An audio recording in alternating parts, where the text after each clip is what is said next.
রিশাদ হোসাইন আজকেও প্রথম উইকেটটা পেয়েছেন একটা টপ স্পিনিং ডেলিভারিতে।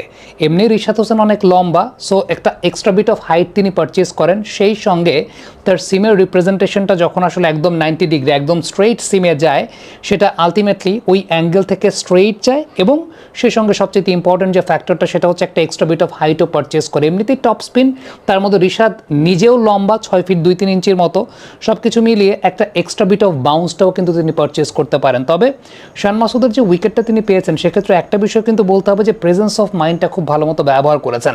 খেয়াল করে দেখবেন জাস্ট রিশাদ যে সময়টাকে বলটা রিলিজ করবেন, হাত থেকে রিলিজ করেন নাই, যে সময়টায় হাত থেকে বলটা রিলিজ করবেন ওই পার্টিকুলার সময়টাতে আপনি যদি শান মাসুদের ব্যাটের পজিশনটা একটু লক্ষ্য করে দেখেন, তিনি প্রি মেডিটেটেড ওয়েতে অলরেডি বলটাকে রিলিজ করার আগেই তিনি রিভার্স সুইপ করবেন বলে ব্যাটটাকে ঘুরিয়ে ফেলেছিলেন।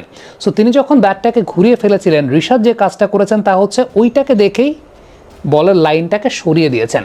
So that's a very good presence of mind. এবং সেই সঙ্গে উল্লেখযোগ্য বিষয়টা হচ্ছে টপ স্পিন স্কিলের জায়গাটায় আসে।